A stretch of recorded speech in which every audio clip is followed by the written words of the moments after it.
मुंबई की गर्मी उस दिन सांसों में चिपक रही थी। राहुल के छोटे से कमरे में पंखे की आवाज एक सिसकती हुई मशीन सी लग रही थी। टेबल पे पड़ा उसका स्मार्टफोन अचानक बजने लगा। राहुल ने झट से फोन उठाया। अरे, ये क्या? उसके फोन में नोटिफिकेशंस की बौछार थी, मानो जैसे ये किसी सेलिब्रिटी का फोन हो। राहुल के फोन की नोटिफिकेशन में उसके दोस्त सनी का मैसेज चमक रहा था, जिसमें लिखा था, यार तू तो वायरल हो गया। सी फेस वाली रील ने 50,000 व्यूज पार कर लिए। राहुल की खुशी सातवें आसमान पर थी, मानो उसे दुनिया की सारी खुशी मिल गई हो। राहुल ने झट से फोन खोला। उसने देखा कि उसकी कल की पोस्ट, बांद्रा के बीच पे सनसेट के नजारे वाली तस्वीर, सोशल मीडिया पे ट्रेंडिंग में थी। लोग उसकी रील्स को रीमिक्स कर रहे थे, उसी ट्रेंड को फॉलो कर रहे थे। कमेंट्स में लड़कियों के हार्ट इमोजी थे। उसी रील में उसके कॉलेज की एक लड़की ने भी कमेंट किया था, बॉयफ्रेंड मटेरियल। पढ़ते हुए राहुल के चेहरे पर अजीब सी खुशी फैल गई।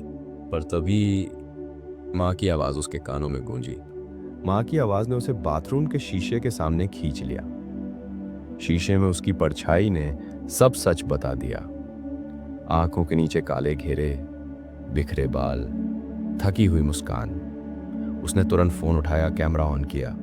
स्किन स्मूथनिंग फिल्टर लगाते ही उसके चेहरे का कालापन बिल्कुल गायब हो गया। चेहरे पे नकली चमक बिखर गई। सोशल मीडिया पे फिर से तस्वीर शेयर करते हुए उसने कैप्शन में लिखा, morning glow no filter. Rahul college के लिए तैयार होकर निकल पड़ा। उसके मन में वही सोशल मीडिया वाली ट्रेंडिंग रील्स अब भी चल रही थी। कॉलेज कैंटीन में दोस्तों ने उसे घेर लिया। ओए सोशल मीडिया स्टार, सी फेस वाली रील तो धमाल है। उसके दोस्त सनी ने ये कहते हुए उसके कंधे पे हाथ रख दिया। राहुल थोड़ा गुमसुम हो गया।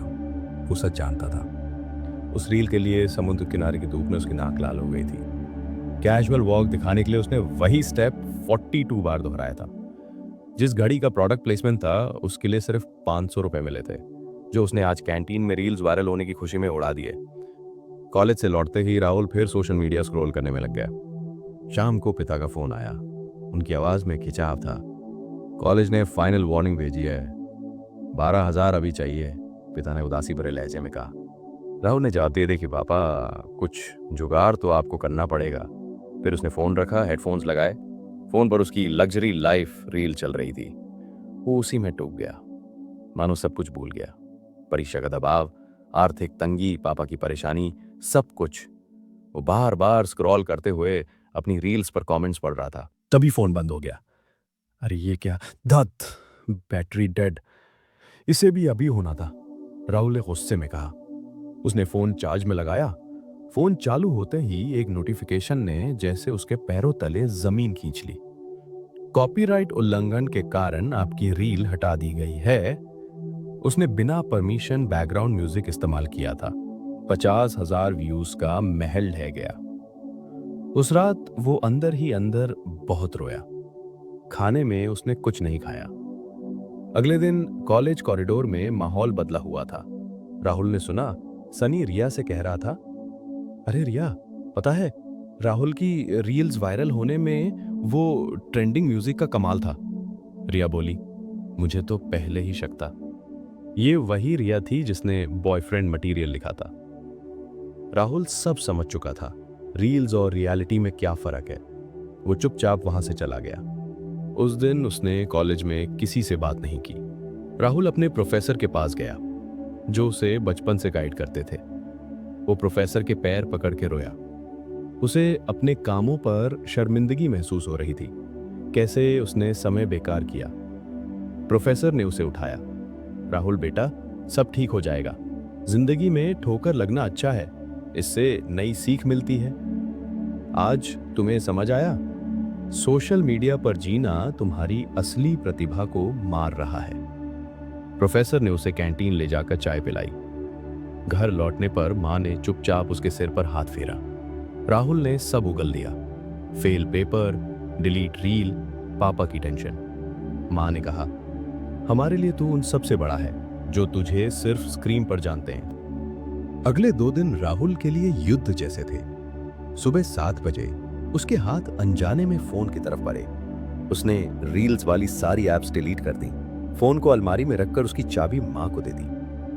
अगर मैं मांगू भी तो मुझे ये चाबी मत देना, उसने मां से कहा। पापा को उसकी सारी बातें पता चली, कैसे सोशल मीडिया का नशा उसके अंदर उतर चुका था। शाम के करीब 5 बज रहे थे।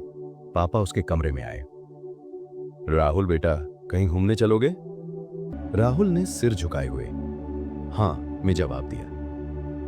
दोनों लोकल ट्रेन में बैठे थे।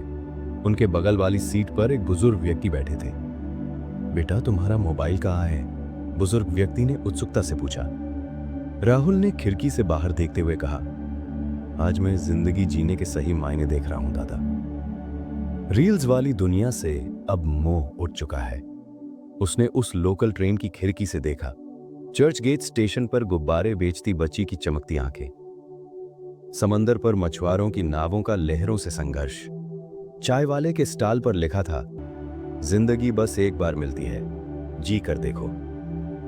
लगभग 1 महीने बाद राहुल ने फिर से वीडियो बनाया, बिना मेकअप, बिना एडिटिंग के। उस वीडियो में बहुत सारे क्लिप्स जोड़े गए थे। उसका बुक्स से घिरा डेस्क और चाय का धुआं उठता प्याला, पार्क में बच्चों की उड़ती पतंगे, पापा के साथ शतरंज की बिसात पर चलती चालें, लाइब्रेरी में पड़ी पुरानी फटी कॉपियां, शीशे में उसका असली चेहरा, थका हुआ पर शांत। उस वीडियो के कैप्शन में लिखा था, ये मैं हूं और ये कुछ जिंदगी को सही मायनों में जीने की चाह रखने वालों के लिए प्यारी सी कुछ वीडियोस। जो सुकून मुझे आज मिला वो 50,000 लाइक्स से कहीं ज्यादा कीमती है। तभी बारिश की बूंदों की आवाज राहुल के कानों तक पहुंची।